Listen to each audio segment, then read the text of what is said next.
Mga ka-PNN, isinasagawa ang simultaneous nationwide Love Virus Program and Medical Mission sa pangunguna ng PNP OLC Foundation Incorporated.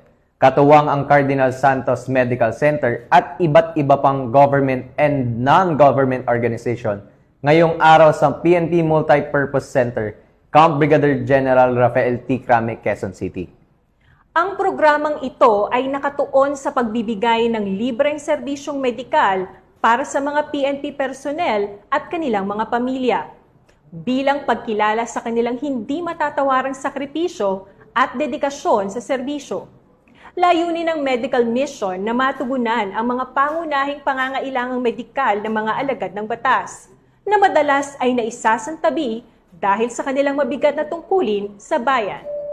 Ilan sa mga serbisyong handog ng aktibidad ay ang libreng tuli, check-up sa mata, dental services gaya ng bunot at fluoride application, general medical consultation at pamamahagi ng libreng gamot para sa mga pasyenteng nangangailangan.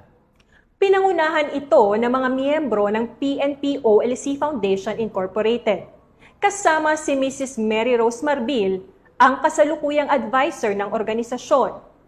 Dumalo sa aktibidad sina PNP Chief Police General Nicolas Torre III, former Chief PNP Police General Romel Francisco Marbil, at President and CEO ng Public Safety Mutual Benefit Fund, Police Lieutenant General Michael Dubria.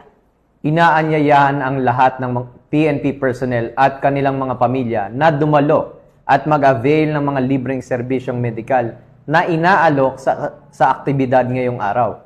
Ito ay isang magandang pagkakataon upang mapangalagaan ang kalusugan ng mga tagapagsilbi ng bayan at ng kanilang mga mahal sa buhay.